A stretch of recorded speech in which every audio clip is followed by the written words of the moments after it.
अस्सलामुअलैकुम दोस्तों, बरखुरदारों, ये बेटे योगा कर रहे हैं और दीन के मसाइल भी साथ साथ चल रहे हैं। ये कारी साहब उम्रा करके आए हैं हमारे यहाँ। तो ये मसाइल बयान कर रहे हैं योगा ग्रुप वालों के साथ। ये हमारा शेख खान, ये हमारा ये हमारे पुराने साथी माशाअल्लाह माशाअल्लाह। भट्ट साहब तो आप पार्क में आया करेंगे इंशाअल्लाह ताला। तो ये हमारे जो है ना मियाँ साहब हैं, इन्होंने मियाँ साहब तुसी मेरे पास ये हमारे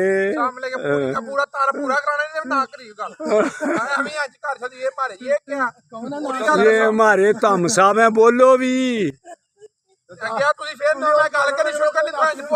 तुसी अद्धा घंटा इत्थे ही लाना है।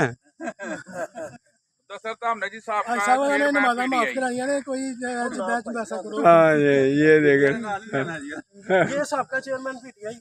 हाँ नहीं वो अब ये कह रहे थे 21 को आ रहे हैं, 4 गाड़ियाँ। हाँ कोई आना शाना किसी ने बिल्कुल। तो बरखुरदारों ये देखो कितना रौनक लगी हुई है इधर। तो आप भी आए, हम आपको भी ओ मनान साहब उधर बैठे हुए हैं। हाँ तो आ जाओ, आप भी आए।